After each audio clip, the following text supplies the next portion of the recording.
Hello and welcome to our video. We, the students of Department of History, Delhi University, are presenting this video as a part of an assignment for the course The Conquest. Here we essentially examine the character of Columbus and his contribution to history in five main sections, which have been researched and narrated by the team members.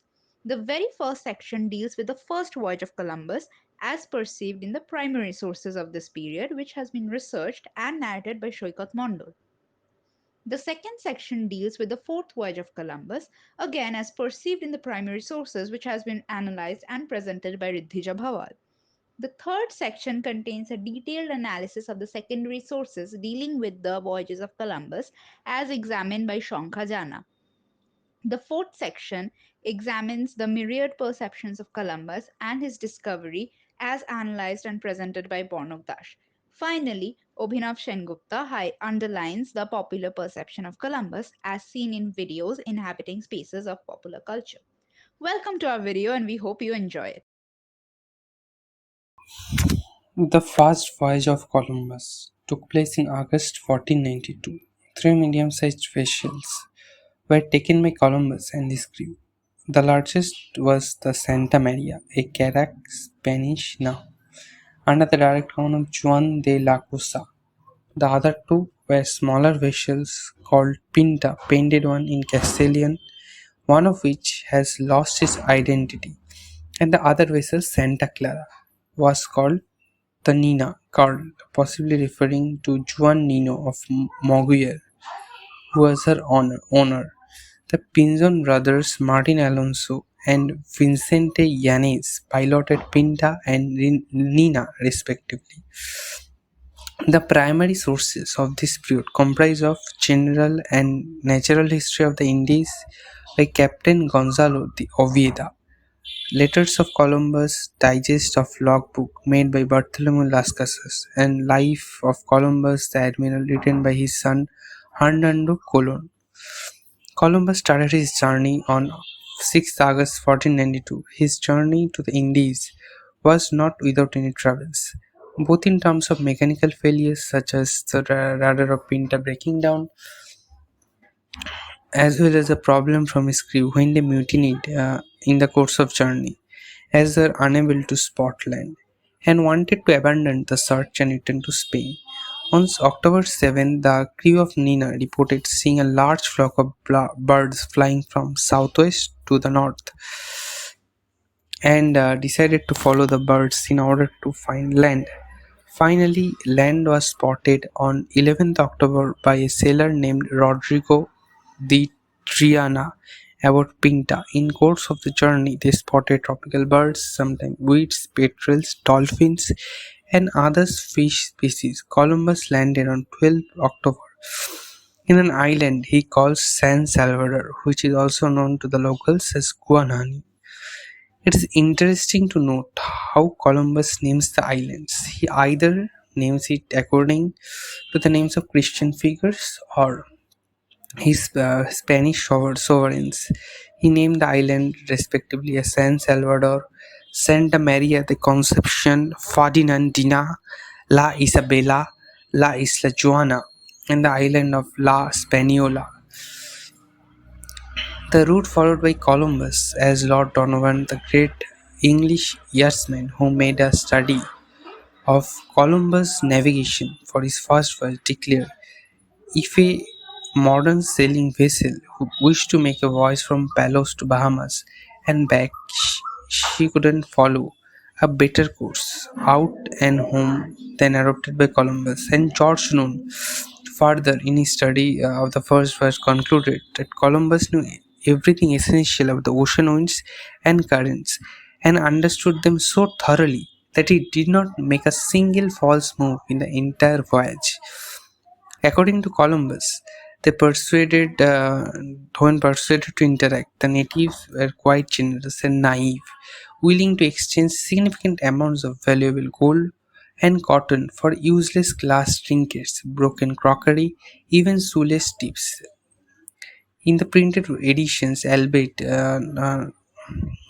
Columbus notes that he tried to prevent his own sailors from exploiting Indian naivety, and he even gave away things of value like cloth and clothes to the natives as gift in order to make them well disposed, so that they might be made Christians and inclined full of love and service towards our highness and the Castilian nation. There is a dichotomy in the description of natives. Columbus' physical descriptions are brief, noting only that the natives have straight hair, nor are they black like those of Guinea. They go around usually naked, sometimes they wear small cotton loincloth. They often carry a swallow hollow cane, which they use to both till and fight. In part he also writes, in spite of the knowledge of cotton, they remain naked. Columbus makes particular note that the natives lack organized religion, not even idolatry. He claims that native beliefs the Spaniards and their ships had come down from heaven.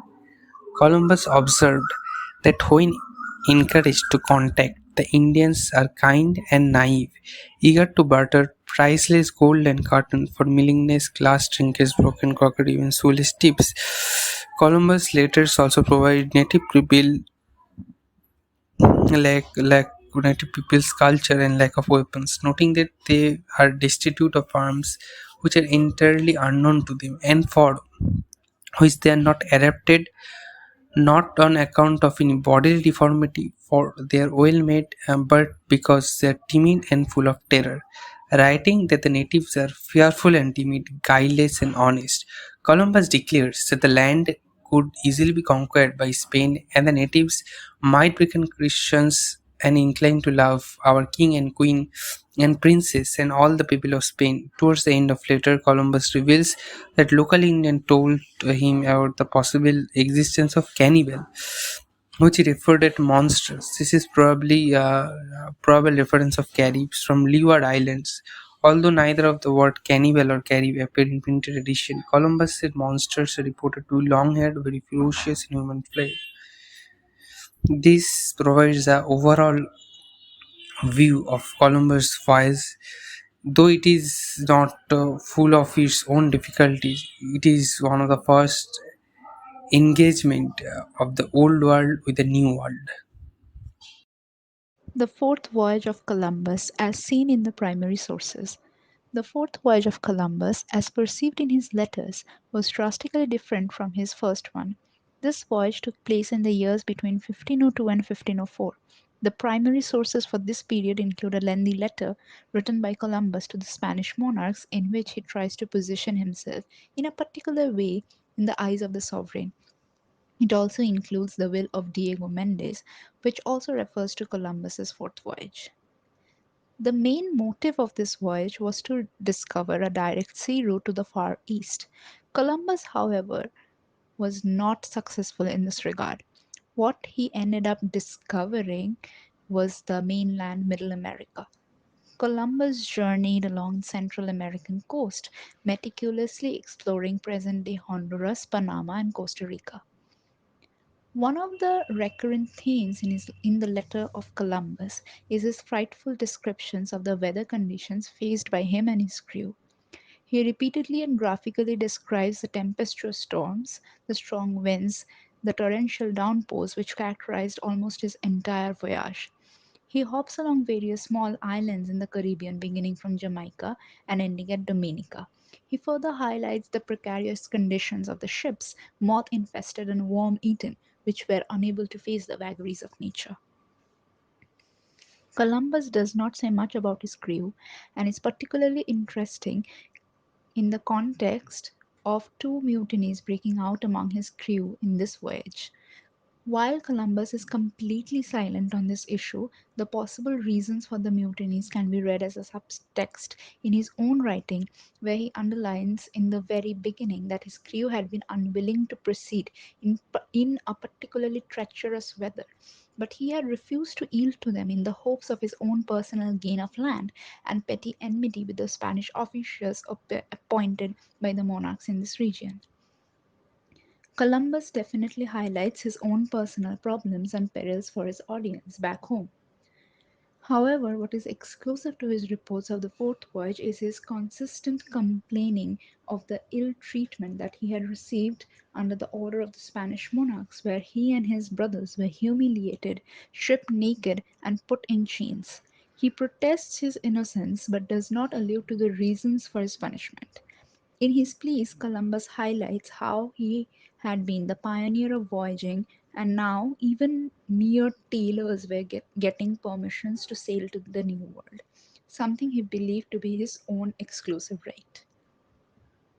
Columbus is perhaps the most eloquent regarding his description of the Native Americans. He does not group the Native Americans into a singular homogeneous group, but identifies tribal differences. However, the stereotypical and dehumanizing depictions still continue. A particular incident where he refers to two young Indian girls as whores is particularly abhorrent. The Native Americans are said to be naked, yet to possess techniques of cotton weaving, which is contradictory. The Native Americans become crucial in what they supply to Columbus and his crew. This voyage also marks a decisive shift towards the ownership of gold fields rather than forcing the Native Americans to provide them with gold. The gold field of Veragua was discovered in this voyage. While Columbus provides no agency or voice to the Native Americans, it is easy to detect a drastic change of attitude in them. They were much more frigid and downright violent towards Columbus and his crew. Columbus does note instances of hostility and violence from Native Americans in three separate occasions, but he is successfully able to defeat and control them. The Native Americans must not be dismissed as backward, as their resourcefulness comes through in instances such as when a native chieftain escaped from his confinement by the Europeans. Thus, in the light of these changing circumstances, Columbus highlights how it is much better to manipulate the Native Americans than to treat them with open hostility. Another theme that comes through in these writings is Columbus's identity as a Christian. He refers to the Lord quite often and often claims to spread his word in the heathen world. Yet none of his actions, as recorded by himself, talk about any form of Christianizing activities among the Native Americans who are downright dehumanized and victimized. Yet another important theme of the document is the recurrence of Columbus's belief that he has reached the Indies. There are myriad references to this. He records that Veragua was 10 days away from the river Ganges. He further talks about horses, cannons, and swords he had reportedly witnessed. The account of Diego Mendes of the fourth voyage of Columbus was obviously different from the version of Columbus. This account was actually the legal will of Mendes drawn up in the front of a public notary. His account obviously stresses on his personal relationship with Columbus and calls himself the right hand of Columbus and presents him in a benign light, even though Columbus himself does not mention Mendes even once. He further stresses on his perilous journey from Jamaica to Domingo on a canoe which saved Columbus and his whole crew's life, which he describes in great detail. He too glosses over the two mutinies by the crew of Columbus. He is, however, more insightful into the conditions of the Native Americans as he often deals with them himself. He highlights even more closely than Columbus how hostile the Native Americans were. Columbus takes their eventual domination by the European colonizers as a given fact. Mendes does not. He highlights how precarious the situation of Columbus and his crew were in the face of native violence. Thus, these aforementioned sources are often contradictory. Yet, by putting them together, a picture of the fourth voyage emerges, albeit fragmentarily. Columbus was a controversial man even in his own time. His split image as both a pioneering explorer and a genocidal oppressor is perhaps as old as the Columbus Voyages itself. The primary contention in shaping Columbus's image was not just his actions in the New World, but also on the characterization of the indigenous people in contemporary Spain. As the Spanish Empire expanded in the Caribbean, the Spanish mind grappled with numerous questions concerning conquest and colonization, prompting ethical and theological considerations. This is Bartolomé de las Casas, a Spanish Dominican friar and a former conquistador. He was one of the scholar historians to analyze the effect of the Spanish conquest on the indigenous tribes and whether Spain had the moral high ground in the Spanish indigenous interaction. The History of the Indies is a 3-volume work initiated by Las Casas in 1527 with its final version completed in 1561. Originally planned as 6 volumes, each volume covers a decade of the Indies' history from Columbus's arrival in 1492 to 1520, largely based on Las Casas' first-hand experiences. He starts with a detailed description of the significance of the Christopher Columbus's name, portraying him as divinely ordained.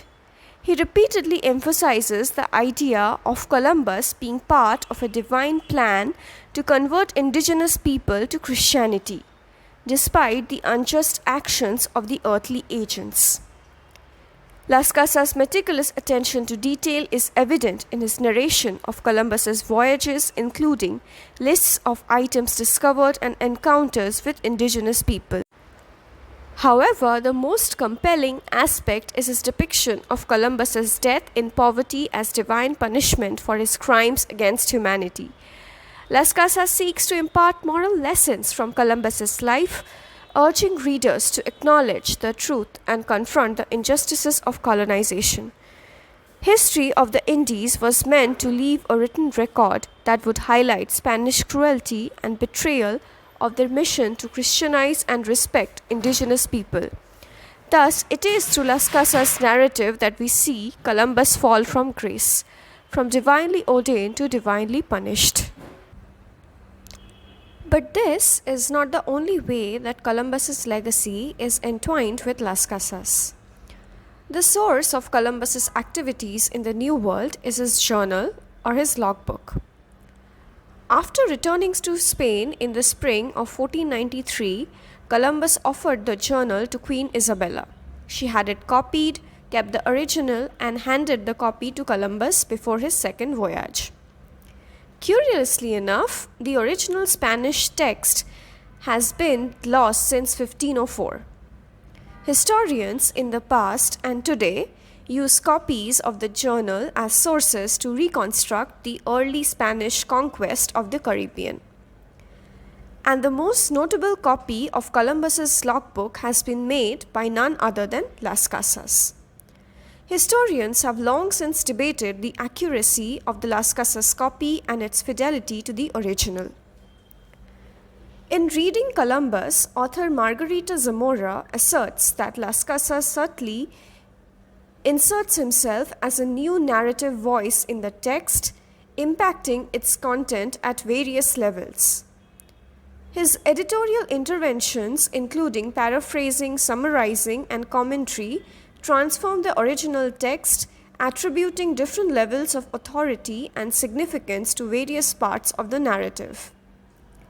His editorial choices privilege certain passages, such as Columbus's first-person testimonial utterances, over others, altering the rhetorical homogeneity of the original journal. Las Casas' designation of the letter of 1492 as the prologue to the Diario implies a coherent composition and suggests a formal, intentional approach to the text.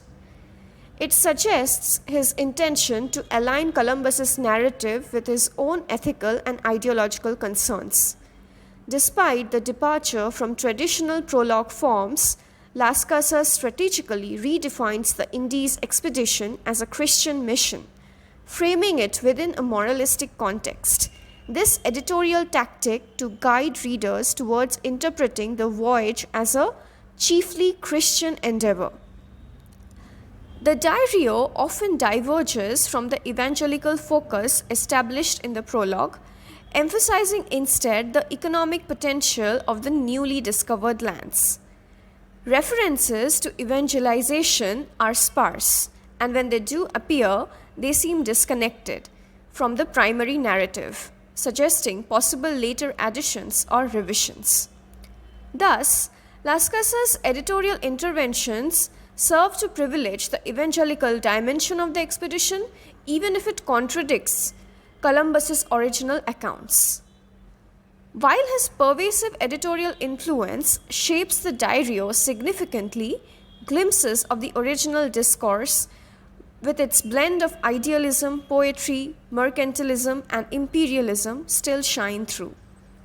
The unresolved tension between these elements reveal the complexity of Columbus's intentions, leaving questions about his true vision unanswered. We should therefore not make the mistake of naively looking at the diario as simply a faithful rendering of Columbus's travels and encounters. This would mean underestimating both Columbus and Las Casas' rhetorical skill in crafting a scene that is fully intended to convey the importance and foreboding of the historical moment. That is, to describe it as, and thus make it a historical moment, even though he was actually rather clueless about where he was and what he was about to initiate. Above all, Columbus's letter relies on conscious self-fashioning in its careful construction of his role as explorer and conqueror of new worlds. To begin with, in his letter, Columbus describes the Americas in a language of wonder and awe, conjuring up biblical images of the Garden of Eden. Columbus has found, as his letter suggests, an earthly paradise, a place of beauty and abundance that he describes in superlative after superlative. His expression of amazement are not entirely genuine and sincere, but are framed in a second step by a language of profit and gain. The abundance of the New World promises economic profit for the Spanish crown. Columbus is trying to impress the Spanish crown in order to fulfill his original promise of return on capital, at least in words, and to secure further financial support for his next expeditions across the Atlantic, an investment for the monarchs with manifold and exorbitant returns. Columbus advertises his discovery as a success by all standards. Natives figure as inhabitants of the island he takes to be located east of India. These Indians, however, are not portrayed as owners of the place they inhabit.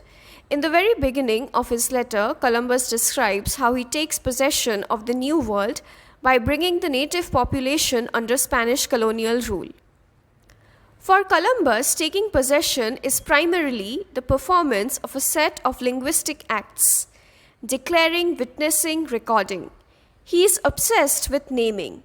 Prior to any closer descriptions of the islands, Columbus details the new names he has given to them, not because they were nameless, he even registers their Indian names at times, but because he disregards and discards their previous names in favor of new Spanish ones and makes their renaming part of the process of his discovery and conquest.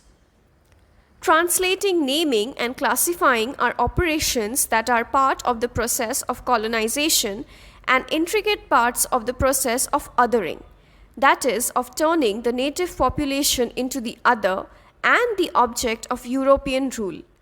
In Columbus's description of the New World inhabitants, there is a clear dichotomy of us, which is the Europeans, versus them, the native population at work.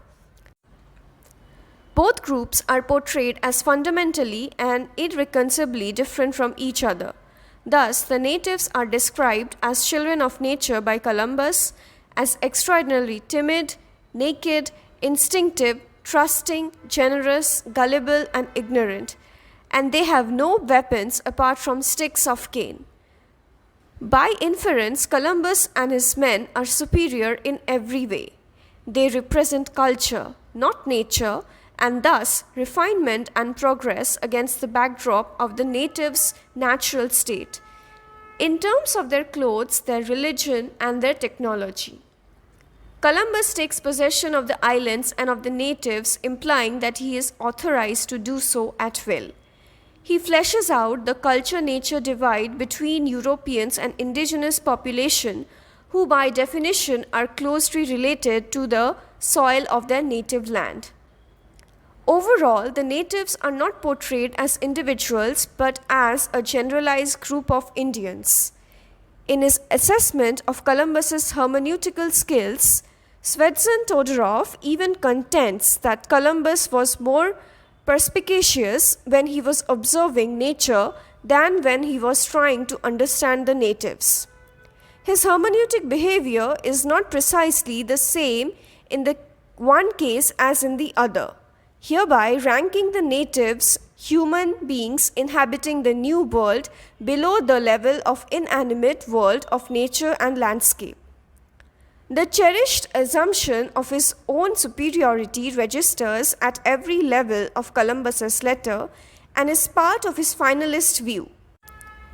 According to Todorov, Columbus speaks about the men he sees only because they too, after all, constitute a part of the landscape. Another defining aspect of Columbus's colonial hermeneutics and his rhetoric of otherness is his religiosity. The letter opens and closes with references to God, and the discovery is celebrated as a God-willed glorious event at which all Christendom should rejoice. The natives, of course, are not Christians, and in Columbus's view, this is another manifestation of their primordial state of nature and their inferiority. That they supposedly take the Europeans for gods from heaven only adds to the argument that they lack a proper understanding of Christian religiosity and a comparable concept of God. Columbus's skill at reading and translating the gestures and exclamations of the natives are certainly poor and symptomatic of his wishful thinking, yet his judgments are brought forward with utter self-confidence and with no attempt at self-reflection. We find that Columbus's representational strategy in his letter renders the natives mute and turns them into objects of hegemonic discourse. They have no voice in his text, and as they do not speak Spanish, they cannot participate in his discourse. Christopher Columbus, an explorer credited with opening the Americas to European exploration, has long been celebrated in the world and especially in the United States. However, the narrative surrounding Columbus has shifted over the years, from honoring him as a heroic figure to scrutinizing his actions towards the indigenous people. In this section, we highlight how there has been a change in the perception of Columbus and his discovery. During the American anti-colonial struggle against Britain, many public figures and writers gathered around Columbus as a historical persona to affirm North American independence. They represented him as a figure of national consensus, exemplifying Columbus with American national virtues and an American national character. We see this trend in Jeremy Belknap, the founder of the established Massachusetts Historical Society, who suggested that America should have rightfully been named Columbia. He was not alone with this view. Many of his contemporaries also lamented the misnaming of the hemisphere as well as the nation. They considered Amerigo Vespucci's role very minor in comparison to Columbus's achievements. Amidst these discussions of naming the new nation, Columbia had been informally adopted as an alternative to America on the eve of the American Revolution. It became a lyrical term for America, envisioned as a female allegorical figure in revolutionary poetry and many different forms of art. Philip Freneau, who bore the title of Poet of American Revolution and who is perhaps the most remarkable 18th century American writer, refers to Columbus in many of his patriotic verses. He championed Columbus as an unrecognized genius, as a brilliant navigator ahead of his time, as an individualist and an idealist. The poet disconnects Columbus's discovery from Cortez's and Pizarro's conquests and thinks Columbus is deserving mostly of praise. The Columbiad by Joel Barlow is another key text for tracing how Columbus and the narrative of discovery was represented. Barlow calls his work a patriotic poem. It celebrates Columbus as one of the most wisest and best among the benefactors of mankind, whereas it also condemns Cortez as the perfidious butcherer of America's ancient race. The Americanization of Columbus in the Revolutionary period continued into the 19th century. In the 19th century, Washington Irving wrote his famous comprehensive biography of Columbus, glorifying him as a harbinger of a new age. Columbus also quickly advanced to become an American icon in visual culture. His landing in the Americas became a powerful image of American genesis. The two most representative examples of early American paintings that depict Columbus's arrival in the Americas are drawn by David Edwin and John Vanderlyn. In sum, the public discourse commemorating Columbus's discovery, the poetry by Philip Freneau and Joel Barlow, Washington Irving's biography, early historiography, as well as early American visual culture representing the landing of Columbus, evidences the elevation of Columbus and his discovery. The 1792 celebrations of the discovery, the tercentennial, constituted the first climax in the glorification of Columbus's figure after 1592 and 1692 had come and gone without much notice in either the Old or the New World. Columbus was depicted as a good colonist, if a colonist at all, a scientist, a scholar, a humanist, and a profoundly religious man. He was seen as an Enlightenment figure ahead of the Enlightenment and thus a tragic hero of America's discovery. The 400th anniversary of landfall in October 1892 was celebrated over a period of 1 year. Starting with the Grand Civic Parade of more than 80,000 participants led by the President of the United States, the celebrations ended with the Columbus Exposition in Chicago. Having thus started as a symbol of American individualism and progress, Columbus also became an ethnic hero, with Italian Americans playing a major role in turning Columbus Day into a full federal holiday in 1968. The first attempts of revisionism of Columbus's legacy set in 1973 when the geographer and historian Alfred Crosby wrote of the havoc produced by the diseases that Europeans brought to Native America. A broader critical book in 1975 by historian Francis Jennings bore its thesis in its title, The Invasion of America. Probably the most widely read early attack appears in the opening chapter of Howard Zinn's A People's History of the United States, which depicts the events of 1492 from the standpoint of the Indians and emphasizes their oppression by Columbus and his successors. Also important in terms of popular impact was James Loewen's The Truth About Columbus, a detailed summary of revisionist thinking for students published in the quincentenary year of 1992. As the 500th year of America's discovery came close, Columbus's destruction of native peoples and culture was set to call for condemnation. Then, as Indian and scholarly critiques came together, reinforced by the anti-colonial sentiments that had developed in the wake of the World War II, major organizations with a much wider reach began to express guilt over what Columbus represented. In 2020, in the wake of George Floyd murder and the subsequent Black Lives Matter protests, multiple statues of Columbus were toppled down and vandalized in public spaces. The presence of Columbus statues in public spaces symbolized different things to different people. For some, they stood as symbols of exploration and discovery, while for others, especially the blacks and the indigenous people in particular, Columbus represents the beginning of a history of oppression and dispossession. Columbus in popular representation, YouTube videos and documentaries. YouTube, an online video sharing and social media platform, is one of the most convenient medium using which one can acquire knowledge about some historical event or a personage like Christopher Columbus. There are more than 100 documentaries and videos on Columbus, but unfortunately, with the paucity of time, we'll be reviewing only a fraction of them. Most videos, especially the older documentaries, usually emphasize on the long voyages and discoveries or the struggles and the disturbances faced by Columbus and his crewmen while sailing to and fro between Spain and the New World, or while faring between the islands of Greater and Lesser Antilles. However, in the recent times, with the growing consciousness, this image of Columbus as just being an avid explorer has been challenged. In the last few years, much stress has been put forth upon the horrific crimes and the acts of brutality committed by Columbus and his crew members on the Mesoamerican communities. Growth of internet users as well as rise of indigenous rights movements in the Americas and Oceania could be attributed for this change.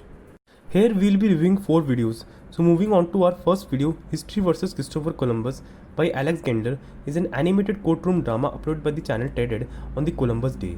The video begins in a courtroom somewhere in the US with 3 characters: the judge, the defense lawyer and the protagonist, the lawyer who brought up the issue of people portraying Columbus as a heroic figure. The case begins with the issue of celebrating Columbus Day, a day celebrated to commemorate the discovery of America by Christopher Columbus, and how some US states are moving away from celebrating it. Hearing this, the defense lawyer, a villainous character, sighs and says, "What a pity," as if people are turning sadists and hate celebration. All throughout the video, he gives irrelevant counter-arguments against protagonist's statement and justifies Columbus' acts of brutality against natives by using examples like tribal warfare and raids. He portrays Columbus as a hero, as these voyages were an inspiration for future European immigrants. He takes excuse of history and says people of the past can't be judged by modern standards, on which the protagonist lawyer put forth Columbus was even bad by the old standards, as he tortured and sold natives and was brutal to other colonists. He mentions missionary Bartolome de la Casa's writing on how many people perished during his rule. At the end, the judge asks, "Aren't there other ways the holiday could be celebrated?" To which the protagonist mentions how Columbus Day is celebrated in some Latin American countries and as well as some US states as Native American Day or the Indigenous Peoples Day. To this, the defense lawyer argues that tradition and celebration shouldn't be changed. The protagonist concludes him by saying traditions and holidays are important to all cultures, but hero in one era may become villain in the next as our historical knowledge expands and our value evolves. Second video is Christopher Columbus, the discovery of America and what happened after, uploaded by the channel Native American History. This video focuses on the aftermath of the discovery of America and is from the perspective of the Tainos. Shortly after the landing of Columbus along the coast of Bahamas, the Tainos, the island's native inhabitants, assembled on the beach and gave them food and drinks as gifts. In return, the Spaniards gave them gifts of red hats and beads. The Tainos had never seen white men before and assumed them as gods. Columbus had spent next 2 months sailing along the eastern coast of Cuba in search of gold and reached the island of La Hispaniola. Just before he was packing for Spain, his largest ship Santa Maria ran aground and wrecked. Taino chief Wakanargi told his people to help retrieve every possible item, and fort was built using the salvaged woods from the Santa Maria. 39 men stayed behind at the fort called La Navidad. Shortly, Columbus left for Spain, taking some natives to show to the monarchs. Upon arrival during the second voyage, Columbus found the fort burned to the ground, and all men left behind were killed by the natives, as sailors left behind misbehaved and raped local women. Caonabo and other leaders agreed that gods wouldn't have behaved as these men did. More fortified cities were built like the La Isabela. Spaniards took revenge by enslaving the Tainos to work in the mines. Those who refused were killed, and each adult was expected to deliver a certain amount of gold. If unable to do so, their hands were chopped off. Caonabo was tricked and captured and sent to Spain as a slave. Tainos died of starvation, hard labor, suicide, epidemics, murders. This led to other colonists to rebel against Columbus and his brothers. An investigator was sent by the Spanish monarchs to calm the situation, and Columbus and his brothers were arrested and were sent to Spain. The authorities allowed him another voyage on a condition that they won't visit Hispaniola. Meanwhile, the Tainos, who did not want to work for the Spanish, fled to the hills from where they ruled under the leader Anacaona, who was the wife of Caonabo. In 1503, Spanish governor Nicolas de Ovando requested a meeting with her in order to break the resistance. In this occasion, the meeting house with 80 Tainos was set on fire by the governor. She was arrested for conspiracy against resisting the occupation and was executed. Prior to her execution, she was offered clemency if she offered herself to a Spaniard. She chose execution over colluding with enemy. Enriquillo, most resilient Taino, was also in the meeting hall where his father died. Enriquillo managed to escape after Spaniard governor Valenzuela raped his wife. He started a revolt in 1519 where Tainos pushed Spanish until 1533. Spanish monarch Charles V signed a treaty granting Tainos rights of freedom and possession. Moving on to our last video, Columbus Lost Voyage, is a documentary uploaded in a series of 10 videos by channel All Histories, focuses specifically on the fourth voyage of Columbus. The documentary begins in the year 1500, where Columbus has been incarcerated in Spain, and his fellow colonists and his greatest supporters, the Spanish monarchs, turned against him because of his misrule in Hispaniola. Author Martin Ducard mentions that to get permission for this voyage, Columbus had to promise something big to the Spanish crown, like to circumnavigate the world, find a passage westwards to Asia, bring all the riches from India, kicking the infidels out of Jerusalem, and then arrive at home. In 1502, nearly 10 years after the discovery of America, Columbus sets out on his last and the most devastating voyage. Despite his misrule and trials, the monarchs forgave him and even agreed to pay for his final voyage. He was accompanied by his brother Bartolomeo and Diego Mendez. This time he took 4 caravels. Upon his arrival to the Caribbean, he noticed a calm weather and cloud formations, which meant a hurricane. He sent a messenger to Governor Ovando for the permission to land on Hispaniola, which meant going against the orders of the Spanish monarchs. They only agreed to back the fourth voyage on the condition that he would never set foot on Hispaniola. After Ovando's rejection, as he didn't believe his story, he anchored his fleet in a sheltered bay to the south where his ships survived, but the capital of Santo Domingo was completely obliterated. The fleet then set off westwards towards Jamaica, where they replenished their supplies and moved further westwards. Sailing southwards, he reached the Central American coast, the first European to map this territory. He stopped at Chiriqui in Panama, where he was tricked into believing a lagoon as a passageway. Columbus refused to take any overland routes as mentioned by the natives. He remained convinced that he could find a passageway. Failing to find a passage, he ordered his ships to be turned around. He abandoned the search of passage. Instead, he turned towards Veragua in search of gold and mentioned people there were quite sophisticated. He established a colony there named Belem. The natives there knew about Crew's intention and pushed them out of Veragua.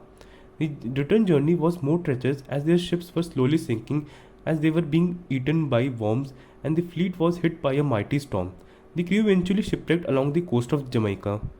In conclusion, the multifaceted examination of Columbus and his voyages spanning from the 17th century to the 21st century reveals a complex narrative shaped by diverse perspectives. From the primary sources detailing Columbus's own accounts to the secondary sources offering critical analysis, a nuanced understanding of his character and contributions to history emerges. Through meticulous research and analysis, we navigate through the first and fourth voyages of Columbus, uncovering the triumphs and tribulations he faced, the interactions with indigenous people, the shifting perception of his discovery over time. Primary sources like letters, logs, and legal documents provide first-hand glimpse into the challenges and motivations of Columbus, while at the same time, secondary interpretations offer deeper insights into the complexities of his legacy. From Todorov's deconstruction of Columbus's rhetoric to Las Casas' ethical critique, each perspective enriches our understanding of Columbus's role in history. The examination of his portrayal as a divinely ordained explorer, contrasted with critiques of his action and treatment of indigenous populations, underscores the complexities of his legacy. Over time, we have witnessed a shift in perceptions regarding Columbus, from commemorating him with a holiday in the United States to toppling his statues. This reflects diverse interpretations of his legacy. While some hail him as a champion, others criticize him vehemently and mark him as a person who committed genocide. Similarly, YouTube videos try to capture Columbus in a digital limelight and to portray him what Columbus meant for some. That being said, these videos are meant to generate historical awareness and can be viewed as popular history.